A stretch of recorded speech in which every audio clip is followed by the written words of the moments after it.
Rekaman eksklusif dari tepi kanan Dnieper ramai diperbincangkan warganet di media sosial Telegram pada Rabu 21 Desember 2022. Bukan tanpa alasan, drone dari Kherson berputar-putar di atas salah satu desa di tepi kanan sungai Dnieper. Di desa inilah pasukan Ukraina mengusir penduduk sekitar dari rumah dan meletakkan mortir di pekarangan. Karena hanya ada sedikit penduduk yang tersisa, tidak ada yang tahu persis di mana mereka bersembunyi. Drone Rusia kemudian dikerahkan untuk memeriksa desa dari udara selama beberapa jam, mengamati di mana truk lawan melaju, di mana peluru diturunkan, di mana mereka berkumpul. Ketika semua terlihat sangat jelas, drone dari Kherson kemudian langsung menghubungi pasukan penembak artileri.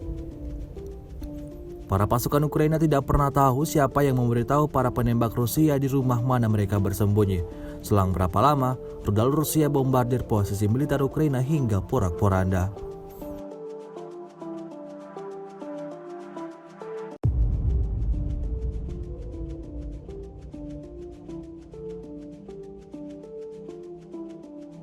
Dilaporkan Rusia secara total 347 pesawat Ukraina, 186 helikopter, 2.689 kendaraan udara tak berawak, 398 sistem rudal anti pesawat dieliminir sejak awal operasi khusus.